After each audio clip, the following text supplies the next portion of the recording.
Hello friends, सभी को नमस्कार। आज हम पढ़ने जा रहे हैं भूगोल के अंतर्गत नियरेस्ट नेबर एनालिसिस यानी कि निकटतम पड़ोसी विश्लेषण। इस टॉपिक के अंतर्गत हम नियरेस्ट नेबर एनालिसिस क्या होती है, इसकी क्या क्या एप्लीकेशंस हैं, साथ ही इसको कैसे कैलकुलेट किया जाता है, इसके बारे में समझेंगे। टॉपिक को शुरू करने से पहले आप इन तीन डायग्राम की ओर देखेंगे तो आपको तीनों में अलग अलग पैटर्न नजर आएगा। पहले वाले डायग्राम में सारे के सारे पॉइंट एक जगह क्लस्टर्ड है, एक जगह गुच्छित है, इसलिए इसमें जो पैटर्न है वो क्लस्टर्ड पैटर्न है या गुच्छित पैटर्न है। वहीं दूसरे वाले डायग्राम के अंतर्गत आप देख रहे हैं कि सारे पॉइंट है वो रैंडमली डिस्ट्रीब्यूटेड है, यादृच्छिक रूप से वितरित है, इसलिए इसमें जो पैटर्न होगा वो रैंडम पैटर्न होगा। वहीं तीसरे वाले डायग्राम में आप देखेंगे तो सारे पॉइंट एक दूसरे से बराबर दूरी पे स्थित है, सबके बीच में जो डिस्टेंस है वह बराबर है, इसलिए यह परफेक्टली रेगुलर या यूनिफॉर्म पैटर्न है। अब क्वालिटेटिव रूप से तो आप इनके पैटर्न कह सकते हो कि भाई ये क्लस्टर्ड है, ये रैंडम है, ये परफेक्टली रेगुलर है। पर धरातल पर कुछ ही, जैसे कोई हॉस्पिटल है, कोई सेटलमेंट है, उनका वितरण देखना हो तो ये बराबर रैंडम हो या बराबर क्लस्टर्ड हो या बराबर परफेक्टली रेगुलर हो, ऐसा पॉसिबल नहीं है। कोई भी पैटर्न होगा वो इनके बीच का होगा, या तो क्लस्टर और रैंडम के बीच का होगा या रैंडम या परफेक्टली रेगुलर के बीच का होगा। तो इन पैटर्न को क्वांटिटेटिव रूप से देखने के लिए नियरेस्ट नेबर एनालिसिस को विकसित किया गया था, और इसका सबसे पहले उपयोग है वो वनस्पति शास्त्री यानी कि बॉटनिस्ट क्लार्क और एवांस ने 1954 में किया था। उन्होंने फॉरेस्ट के अंतर्गत जो ट्रीज होते हैं, जो जंगल के अंदर विभिन्न पेड़ हैं, उन पेड़ों का डिस्ट्रीब्यूशन कैसा है, उसके डिस्ट्रीब्यूशन के पैटर्न को जानने के लिए उन्होंने नियरेस्ट नेबर एनालिसिस का उपयोग किया था। भूगोल के अंतर्गत सबसे पहले डेसी और किंग ने जो सेटलमेंट होते हैं, जो बस्तियां होती है, उन बस्तियों का डिस्ट्रीब्यूशन कैसा है उसको देखने के लिए नियरेस्ट नेबर एनालिसिस का प्रयोग किया था। अब जो क्वालिटेटिव रूप से तो हम इन पैटर्न को कह सकते हैं, पर क्वांटिटेटिव रूप से इनको देखने के लिए इसमें RN वैल्यू का उपयोग किया जाता है, यानी कि रैंडमनेस इंडेक्स का उपयोग किया जाता है। RN वैल्यू होती है वो 0 से लेके 2.15 तक होती है, यानी इसकी रेंज है वो 0 से लेके 2.15 तक होती है। इसकी मैक्सिमम वैल्यू 2.15 हो सकती है, तो मिनिमम वैल्यू इसकी 0 हो सकती है। RN की वैल्यू अगर 0 आ रही है तो पैटर्न क्लस्टर्ड होगा। RN की वैल्यू बराबर 1 आ रही है तो इसका मतलब जो पैटर्न होगा वह रैंडम होगा, और RN की वैल्यू 2.15 आ रही है तो परफेक्टली यूनिफॉर्म या परफेक्टली रेगुलर पैटर्न होगा। अब इस RN वैल्यू को कैलकुलेट कैसे किया जाता है, उसके लिए एक फॉर्मूला है रैंडमनेस इंडेक्स का, R ऑब्जर्व्ड बटे R एक्सपेक्टेड। तो रैंडमनेस ऑब्जर्व्ड कितनी है और रैंडमनेस एक्सपेक्टेड कितनी है।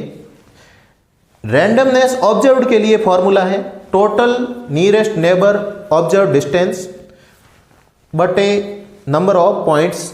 सेटलमेंट के केस में नंबर ऑफ सेटलमेंट हो जाएगा, हॉस्पिटल के केस में नंबर ऑफ हॉस्पिटल्स हो जाएगा, और R एक्सपेक्टेड का फॉर्मूला है 1 बटे 2 गुणा √n बटे a। यहाँ पे n है वो नंबर ऑफ पॉइंट्स है और a है वो एरिया है। जैसे धरातल पर ये कोई एरिया है तो इसकी जो लंबाई और चौड़ाई, इन दोनों को गुणा करेंगे तो जो आएगा वो होगा एरिया, और इसके अंतर्गत जितने पॉइंट है, इन पॉइंट की संख्या ये होगी n।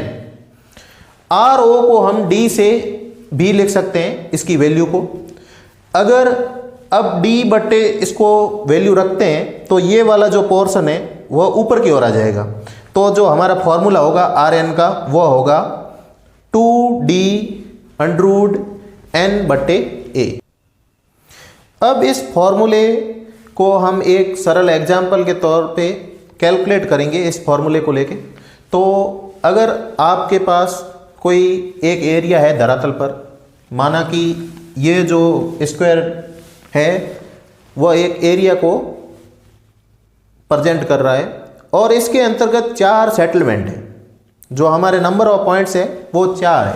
तो इन 4 आपको जो एग्ज़ाम के अंतर्गत 4 पॉइंट को दिया जाता है, जैसे कि एक पॉइंट ये हो गया, दूसरा पॉइंट ये हो गया, तीसरा पॉइंट ये हो गया और चौथा पॉइंट ये हो गया। इनके बीच की दूरी भी दी हुई होती है, जैसे पहले और दूसरे के बीच की दूरी 1 किलोमीटर है और दूसरे और तीसरे के बीच की दूरी 2 किलोमीटर है और तीसरे और चौथे के बीच की दूरी 2 किलोमीटर।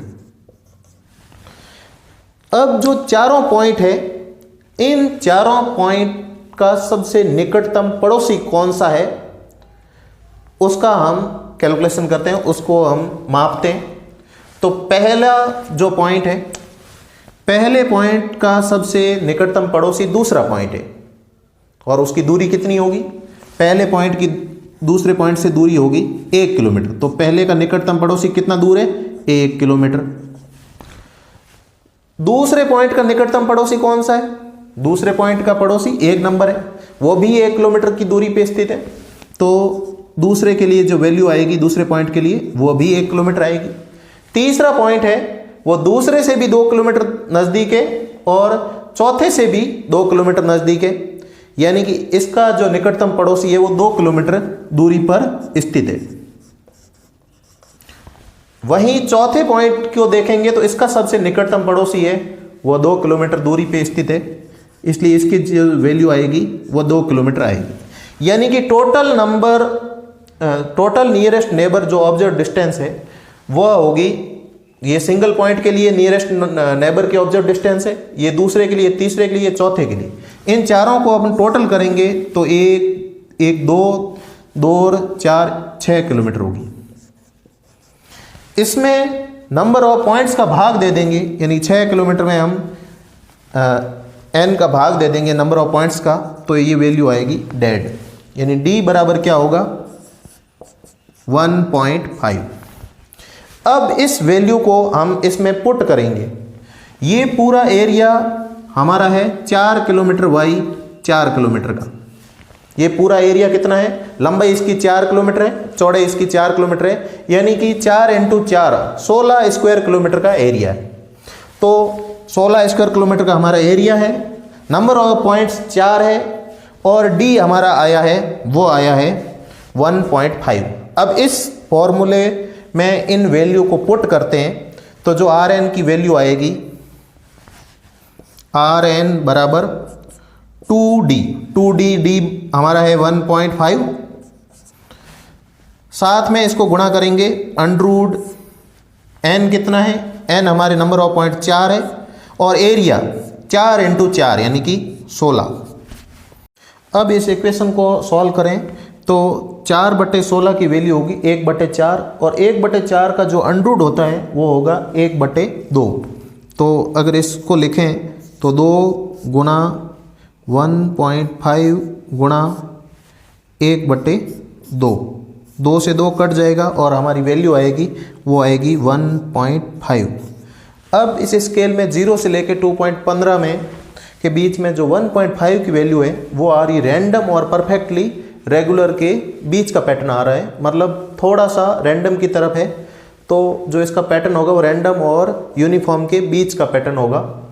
अब इस नियरेस्ट नेबर एनालिसिस का क्या यूज है, क्या एप्लीकेशन है, उसको देखते हैं। जनरली जो जियोग्राफी के अंतर्गत जो सेटलमेंट होते हैं, जो बस्तियां होती है, उन बस्तियों का पैटर्न कैसा है उसके लिए नियरेस्ट नेबर एनालिसिस का यूज किया जाता है।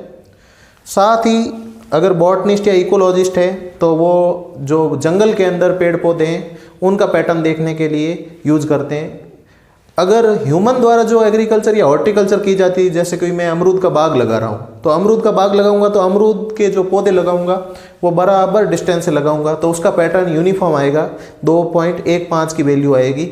पर जंगल के अंदर जो पौधे होते हैं वो रैंडमली थोड़े से होते हैं, क्योंकि उनका जो डिफ्यूजन है वो किस प्रकार, उनके बीजों का डिफ्यूजन किस प्रकार होता है उसको पैटर्न को समझने के लिए इकोलॉजिस्ट उसका यूज करते हैं। साथ ही वर्तमान में जैसे डिजीज होती है तो डिजीज किस प्रकार फैलती है उसको देखने के लिए किया जाता है। जैसे कि 1854 में जॉन स्नो ने जो हैजा हुआ था लंदन के अंदर, उस हैजे को यानी कि कॉलेरा किस प्रकार फैला उसको समझने के लिए उनको जो हैजे के केस थे उनकी पॉइंट में सारी लोकेशन लगा दी। अब इन लोकेशन में उन्होंने एक पैटर्न देखा। उन्होंने देखा कि कुछ गुच्छे बने हुए और वो गुच्छे थे वो हैंडपंप के पास थे। तो उन्होंने देखा कि ये पानी की वजह से, दूषित पानी की वजह से हुआ है। तो इस प्रकार बीमारी को समझने के लिए कोविड के केसेज है, तो कोविड के केसेज किस प्रकार फैले हुए उनको समझने के लिए। इसी प्रकार हॉस्पिटल्स का डिस्ट्रीब्यूशन देखना हो, स्कूल्स का डिस्ट्रीब्यूशन देखना हो, ऐसे किसी भी प्रकार के डिस्ट्रीब्यूशन के पैटर्न हमें देखना हो तो हम नियरेस्ट नेबर एनालिसिस का यूज़ करते हैं। Thank you. मेरे वीडियो को लाइक करें, शेयर करें और चैनल को सब्सक्राइब करें।